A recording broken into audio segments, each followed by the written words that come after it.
Father, thank you again that we can be here. Thank you, we have your word. Thank you, you have given us this amazing grace to be able to hear your voice and hear you speak to us and hear your wisdom. And so we need your wisdom now. We need it to be able to live your way in this world.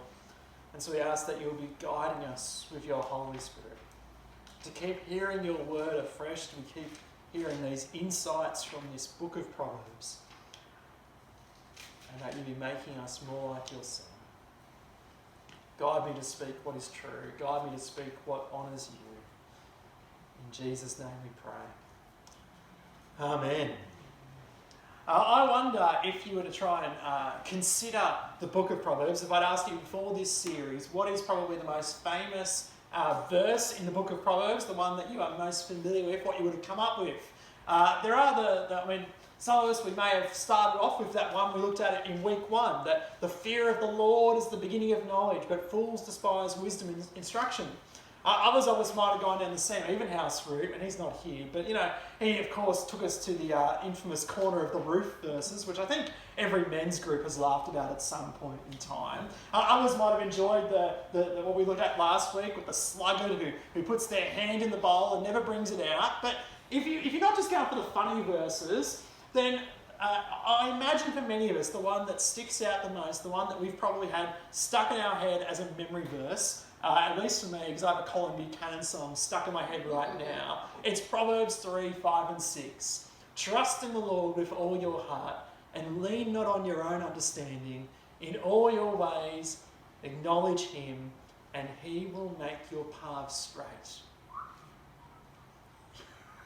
Who's whistling?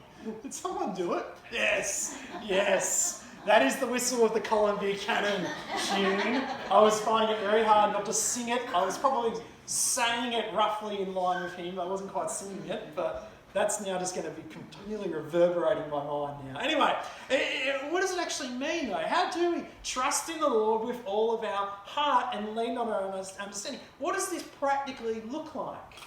Thus far in this series of Proverbs, we've considered some big themes, haven't we? We heard about the fear of the Lord, and we considered the fear of the Lord as this sort of these polar opposites of somehow drawing back in acknowledgement that this is the Almighty God, and yet drawing near in awe and adoration of his love and his mercy and his grace. We considered how we should be using our words, that we're not meant to be people who use our words to lie or to slander or to gossip and do those other things, but instead we are speaking words of life that actually are meant to have this wonderful positive impact in our world. We considered our wealth, and that actually the basic message of Proverbs again and again and again is not to be greedy, but actually to be generous. And we thought about work last week. We thought about how we're meant to be people who are workers with integrity rather than with dishonesty, rather than trying to rip people off. We're meant to be people who are dedicated to our task rather than lazy. We are to actually do all things for the glory of God. Now, as we've been doing so, it's probably been easy for us to start thinking, well, all I need to do is tick these boxes and I'll be right. Is that what it means? Is that what trusting the Lord with all our heart means? It's just being really good at doing all those things we've looked at so far. Well, today as we continue sort of at the midway point of this series in the book of Proverbs, we're going to consider wise ways. We've noticed so far we've done wise words, wise work, wise work. Wise ways is a bit of a stretch, but I kind of like alliteration. And so we're stuck with the W's. Some of the W's to come might be really stretched, but we'll go with it. And so this first bit is called miscellaneous wisdom. It's called, I haven't found a nice category, or it just didn't quite fit any of the others, but I've got a couple of verses that I want us to consider for a moment. And then we're going to look at wise plans, what the book of Proverbs says about planning, and then we'll finish with this whole idea of our hearts and what Proverbs says about having a wise heart. So, we'll jump right in with these miscellaneous, these random, or like I called it random in my head just to stick with it, these random words of wisdom from Proverbs. The first one is this. Proverbs 12 verse 10 is a good one, I reckon, for us here in Circular Head. The righteous care for the needs of their animals, but the kindest acts of the wicked are cruel. Now, I mean, again, in my old city mindset, I guess people will just think about their pets, and you go, but people aren't. I mean, some people are cruel to them, but I think you actually know how true these words are because you've seen enough experiences in this agricultural society we live in to know that actually there is a difference in how people do treat their animals. I had an interesting experience earlier this year where for a strange set of circumstances, I found myself kind of helping out a guy who was trying to wrangle up a stray heifer and just watching how this guy interacted with... Does anyone know? I mean, I don't know from a bar of soap, so I don't know what he's really like, but I do know how he treated this animal. And basically wandered around the paddock with one of those, you know, the kind of the poles you have for the electric fences, and just belting the living daylights out of this poor cow who wouldn't obey him, funnily enough. I mean, yes, swearing and abusing. I mean, of course, the cow doesn't understand the swearing and abuse. It didn't understand that he was threatening to put a bullet in its head and various other things. But the whole demeanour was just like, clearly this guy is just cruel in how he treats it. I don't think this was a one-off experience. I think I was seeing what the normal interaction of this guy is with his animals. I think we're obviously meant to be different. There is this aspect of realising that animals are part of the creation. In other words, they have been created by the Creator. And so we ought to actually care about them. It means there is an impact of sorts on how we treat our pets. There's an impact, of course, in how we treat our livestock. And even the creation itself. Something's gone haywire when we start seeing entire species of animals becoming extinct. And if we, especially as people who say we are followers of the Creator of the universe, are part of how this is happening, then something has gone wrong. Because the righteous are meant to care for the needs of their animals, and I think that's just a general statement. However, I also think we can go to the other extreme on this too. And I know this is the positive, but I think we can get too positive in how we do care. We go to this other extreme when we start to use the kind of geeky word, we anthropomorphise our animals. That's basically a geeky way of saying that we start to attribute human characteristics to something that is not human. Right? So we do it in a demeaning way when we start kind of humanising God. But then there's how we do it in this other way where we start trying to act like animals are actually human. And the most obvious example is when we start saying that our dog is man's best friend. Dogs are great, and it's good to, they can be really great, can't they? But we're kind of meant to have human friends that are actually our best friends. We should be valuing our relationships with one another because whilst dogs and whatever else are part of the creation, and so they have some sort of worth because of that, we are the ones that have been made in God's image. And so if we are actually caring more for the animal than we are for people, then something's gone a bit wrong. So there is this balance. We're meant to be people who do care because animals are part of the creation, but not to the point that we start neglecting actual image bearers of God. Because people do matter more than animals. But really, this is one of these verses that's meant to be one of those how much more so type verses, right? It's, on one hand, it's showing how much more so do the righteous treat their animals better than the wicked. But it's also, if the righteous treat their animals well, how much more so should they be treating one another well? And so this is a verse that's really trying to say, actually, if you treat your livestock well, and I think it's especially thinking in those terms, then how much more so should you treat your workers well, who are image bearers of God? How much more so should you treat your neighbours well, who are image bearers of God? There is meant to be something different about how we behave compared to the world. We are meant to be people who are seeking the good of one another and even the good of other parts of the creation. That's the first random miscellaneous one. The next one is one that I've quoted here a few times before because I think it's really interesting. Proverbs 14:4. Where there are no oxen, the manger is empty, but from the strength of an ox come abundant harvests.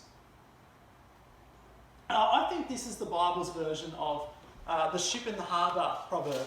Do you remember that? It was a big commercial one of the big banks did about 10 years ago. I don't think they need any more advertising out of me, but one of the big banks was like their business ad, and they had this couple who were sitting at this restaurant by the sea. It was like kind of this rustic Italian feel, and they're there discussing, what's the future of their business, and do they take this next big step, this next sort of leap of faith to kind of, expand the business, and the owner of the restaurant suddenly appears at the table, and they say, oh, you've got this wonderful business going. How have you made it happen? And then he goes and says something in Italian to them, and you sit there going, what's going on? But then the waitress appears with this suspiciously Australian accent. And I say, well, what did he say? And she says, oh, he said, what did he say? He said, a ship in the harbour is safe, but that's not what ships are built for. And then the ad basically finishes, and you're left pondering these words. A ship in the harbour is safe, but that's not what ships are built for. And the basic point of it is that, you can build a ship and leave it safely in port, and it will never, ever, ever get damaged. It will never sink. It will never need repairs. It's fine. But you build a ship to go somewhere. And you build a ship to transport things from one part of the world to another. You build a ship for general economic reasons as well, and trading and various things like that. This is the Bible's version. When there are no oxen, the manger is empty, but from the strength of an ox come abundant harvests. You build a manger, you build a place for animals to be stored so that you have animals in there so that they can go out and do all the hard work, especially in an era pre-tractors and pre-everything else. You needed these big beasts to do the work for you. But if you do so, guess what? The manger gets really dirty because they do things, and you all know what they do in the manger. So you want to have a clean manger? Leave it empty. And it will be. It'll be spotless. But that's not the point. And I think this actually can apply in a couple of different ways to churches. I think there's a really literal kind of taking example, and it's about the actual building and its usage.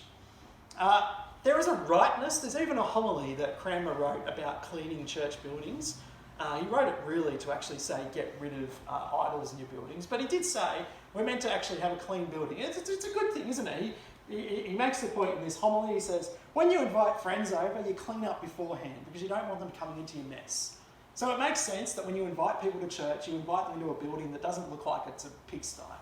Right? There's a logic to that, isn't there? But when we get to the point where we actually think that the church should always be spotless, the building, of course, is what we're talking about, the only way you can achieve that is if no one comes in it. This place looks disgusting at about midday on a Sunday, and that's okay. And funny enough, it often looks that way during the week because when the building gets used by groups during the week, it gets untidy and it gets used.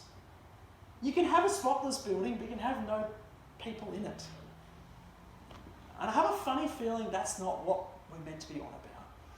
And so it's actually a good thing. And there's a risk attached to that because at the moment we've got things like we've got kids' church downstairs. They'll make a bit of a mess. They're kids. And then afterwards you watch them at morning tea. They make mess. We want to have a clean church. We don't have kids in it. We just won't have a church in the not too distant future if that's our mindset. We have a youth group. They make a mess too. Now, they shouldn't make messes. Most of the time they don't. Occasionally they do. But we've got to weigh that up. Are we okay with sometimes, and dare I say, even if someone breaks something? We don't want people to break them. We don't want people to be reckless. But is it worth it if the gospel's going out and if young people or whatever people who may not ordinarily come into our building are hearing about the good news and being transformed? We can either have a nice clean manger or we can have some oxen in it. We've got to take the pick. That's the literal example, but I also think there's a metaphorical example of this analogy. You see, I think about relationships in church. Because pretty much the one way to guarantee that we have a harmonious church community where there is no conflict with one another, you know how you can guarantee that? Either don't turn up, or when you do turn up, never talk to anyone. Never look at the person sitting next to you in the pew, never stick around for a cuppa, never meet during the week. And funnily enough, if you never ever talk to each other or see each other, we probably won't have any conflict. We'll be able to say, aren't we a wonderful church? We have no relational difficulties whatsoever. Now, just in case anyone's mishearing me right now, I'm not saying let's get some conflict happening and let's start hating each other. The takeaway of this isn't to try and pick a fight with someone over morning tea, right? But actually, you know what? Things should get messy sometimes. Because we should be spending time with one another. We should be in each other's lives and encouraging each other as we walk in the faith. And sometimes we do that, there will be issues. Now, God willing, by His grace, we'll actually deal with that because we love each other. We want to make it right. But the inevitable consequence of sinners spending time with sinners is that sin will happen. And so, we need to embrace that that's a potential. And so if you've never found yourself having a tough time with anyone at church, then either you're the most godly person in the building, or maybe you're not spending any time with anyone. That's one to ponder. The last of my random ones that I just wanted to get out of my system, because I keep looking at these Proverbs every time I read them and say I find them interesting, is this one.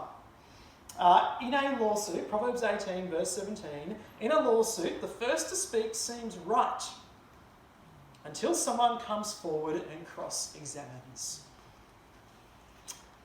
It feels a bit irrelevant on first take, doesn't it? Because not many of us here find ourselves in law courts, let alone in the position of adjudicating over a judicial matter, right? I mean, maybe if you find yourself caught up for jury duty, I'm assuming we don't have any judges or magistrates or anyone on here. So it feels irrelevant, and yet, truth be told, this is pretty much our daily existence, isn't it?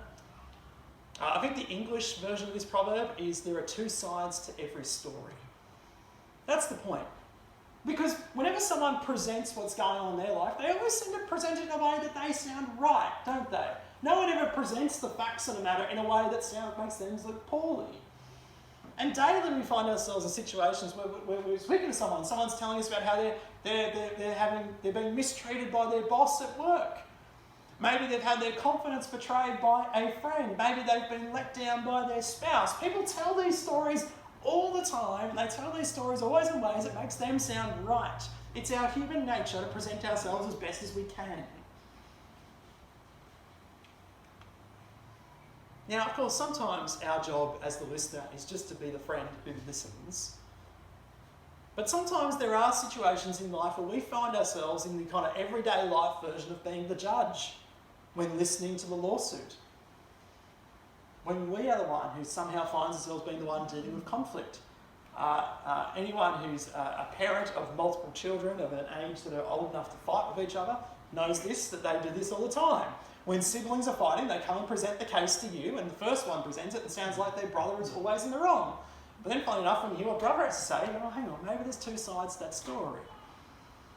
Might be in the workplace when co-workers are in a dispute and you're trying to resolve that. It might be your friends who for whatever reason, are in this dispute and they've sought your help.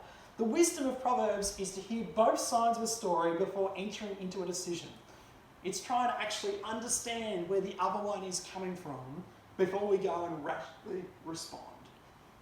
There is great wisdom in this proverb. There are a heap of more miscellaneous ones I'd love to look at, but I know we've only got so many weeks and so much time, so we're going to move on to hearing what the book of Proverbs says about planning. Proverbs has a great deal to say about making plans. Especially, I think this is worth thinking about for those that ever find themselves having to make big life decisions, or if maybe in the business world or whatever world, where you're trying to create that vision statement, that mission, that big strategic plan for where we're heading. Every business wants to do that, and unfortunately, I live in church world, and churches are just obsessed with trying to think through these things. And so there's always this tension of how do you go about and do it? Is it meant to be the man up on the mountain on his own who goes away and thinks and prays and suddenly comes up with everything? Or is it meant to be something a bit more collaborative? And if you ever read a book on planning, you'll realise that each book basically starts with an assumption that either this is right or that is right. So it's interesting to look at what the Bible has to say on this. And funnily enough, the book of Proverbs seems to say the same thing over and over and over again. Proverbs 11:14, for lack of guidance a nation falls, but victory is won through many advisors.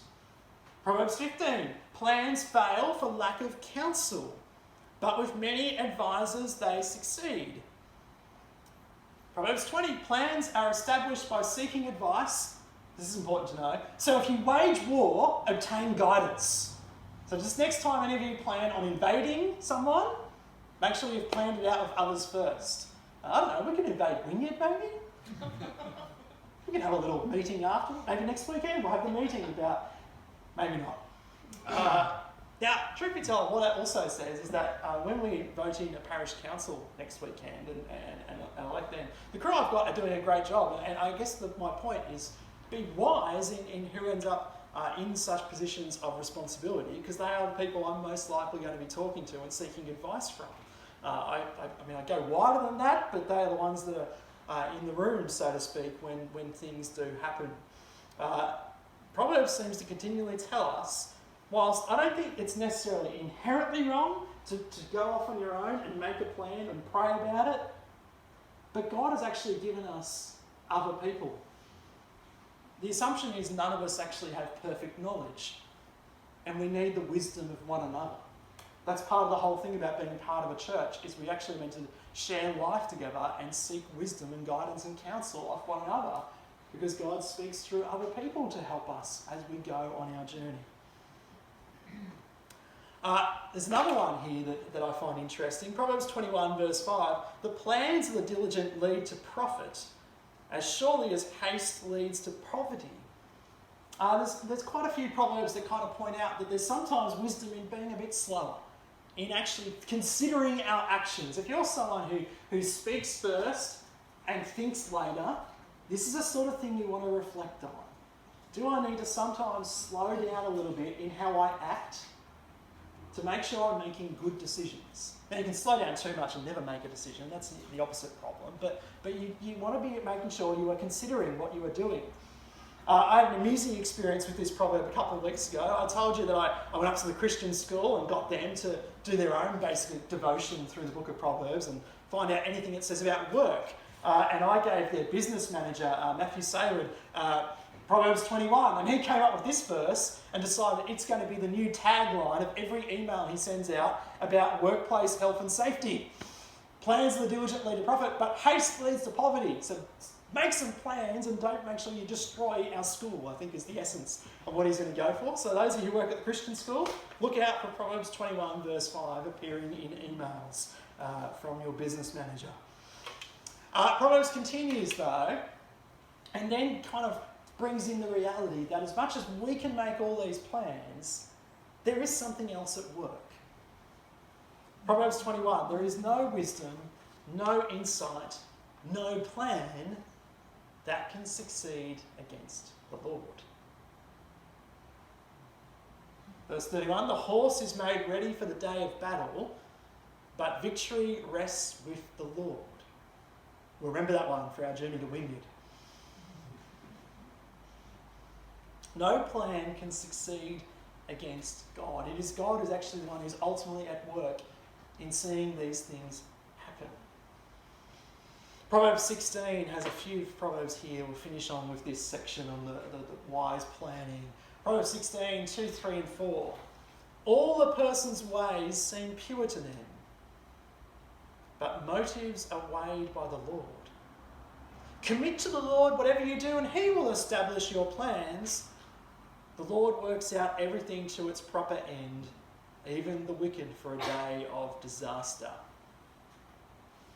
We kind of need to hold those verses in tension, don't we, when we consider planning? Because it'd be very easy for us to have as a memory verse, Proverbs 16 verse 3. It's a cracker to go off with, isn't it? To say, commit to the Lord whatever you do and he will establish your plans, right? So basically you just go and say, I prayed about it, therefore God wants me to do it. That's pretty much the Christian version of this. How many Christians have said that? I prayed about it, therefore it must be right for me to do. I haven't been knocked over a sledgehammer or something. You know, but actually you've got to then read verse 2, don't you? All a person's ways seem pure to them. Their plans seem right. Their plans seem good. It seems like I should be doing this. I prayed about it. But motives are weighed by the Lord. whether the plan comes to fruition the way you want it to, especially if it's about you achieving good, funnily enough, the Lord is the one who is actually weighing the motives of why you really want to do that. It's easy to stand here and say, the temptation is for even as a church, we say we want our church to grow, we want more people to be here, we want to be filling, we want to expand, we want to start new things, all sorts of stuff. We can say all that, and we can easily Christianise it. But deep down, the Lord will weigh the heart. And if it's really just called, I'm just saying things like that because I want to be the next celebrity minister who can turn up at conferences like I did in Canberra and tell everyone how great my church is. We all have our version of that. Ultimately, the Lord works out everything to its proper end, and quite ominously, even the wicked for a day of disaster.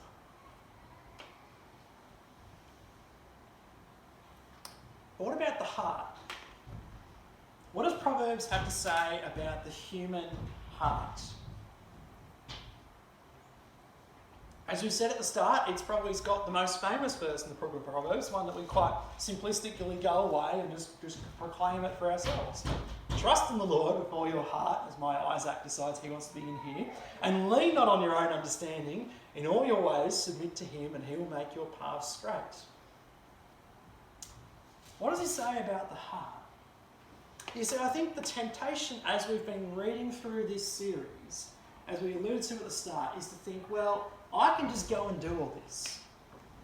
I won't be greedy with my money. I won't be self-interested with my money. I won't be looking to rip others off so that I get more. Instead, I'm going to give and give and give. I'm not going to put others down with my words. I'm not even going to speak words that speak life and speak upliftingness to other people. I'm going to be someone who works hard all the time, who isn't slothful, who isn't lazy. I'm not going to be dishonest. I'm going to be honest in all my dealings. I'm not going to try and rip people off or whatever. I'm always going to be this. And if I do that, then God will be pleased with me, and God will love me, and God will approve of me. And it's pretty easy, because there's so many, there's hundreds of Proverbs that basically sound like that. But Proverbs also talks about the human heart, and about the one who knows the human heart. Listen to this little selection. Proverbs 15, verse 11. Death and destruction lie open before the Lord.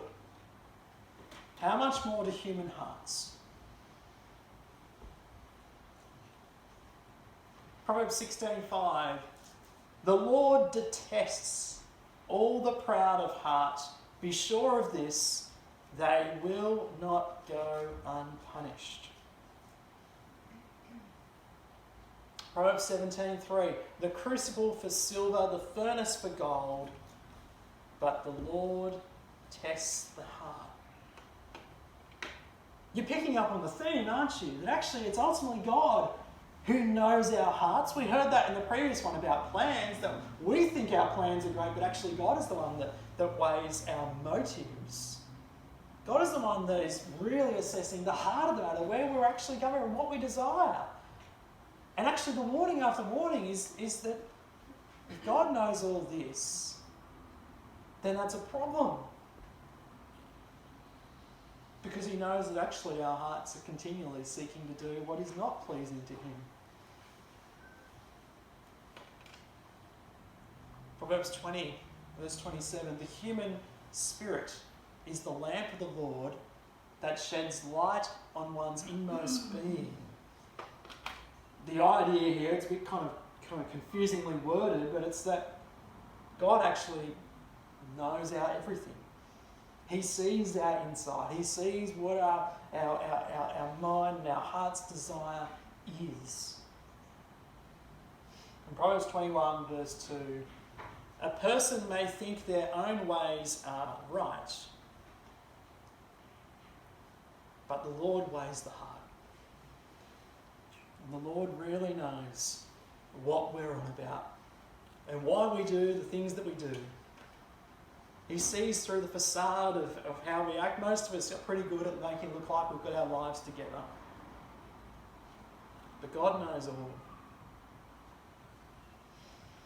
Which is why it's one of the Proverbs that was read start through our reading at the start. In Proverbs 4, he says, above all else, guard your heart, for everything you do flows from it. It's like that scene in Mark's Gospel, I think it's in Mark chapter 7, where there's this dispute between Jesus and the religious leaders about eating food with hands that were defiled and washing hands and all the traditions and all the ceremonies. And Jesus eventually explains it by saying, are you so dull? Don't you see that nothing that enters a person from the outside can actually defile them?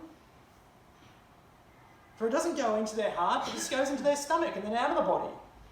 But he then goes on to say, what comes out of a person is what defiles them, for it is from within, out of a person's heart, that evil thoughts come: sexual morality, theft, murder, adultery, greed, malice, deceit, lewdness, envy, slander, arrogance, and folly. All these evils come from inside and defile a person. And so when we realise this, we find ourselves saying, with the writer of this proverb, who can say, I have kept my heart pure, I am clean and without sin? Proverbs 20 verse 9 is just the basic summary.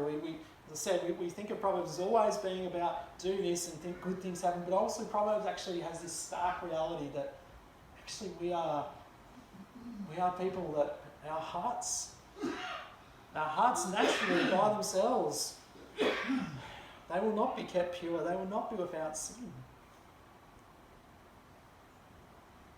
At this conference I said that my friend who drinks Coke rather than water through the preaching, Dr. Ashley Null, he's worth Googling, he's really fantastic, his stuff. And so he is the leading expert, in particular on Thomas Cranmer, who was the Archbishop during the English Reformation, the one who wrote the prayer book. Many of the liturgy that we still say, the words we say really are Cranmer's words from 500 years ago. And Ashley Null's summary of Cranmer's understanding of the gospel and understanding of the whole human condition is one that has been stolen by just about every leading Protestant since, in the 20 years since he said it. He said these words. He said, according to Cranmer's anthropology, basically his understanding of humanity, he said this: what the heart loves, the will chooses, and the mind justifies. The mind doesn't direct the will. The mind is actually captive to what the will wants, and the will itself, in turn, is captive to what the heart wants. You can't ultimately, intellectually, just change people into action. We can't just beat people over the head and tell them to do things. Because the heart is the one that ultimately is the one that decides how we behave and how we live and what we do. That's the meaning of Jesus saying about what comes out of us is what defiles. Our hearts, without God at work, our hearts want to do what is not pleasing to God.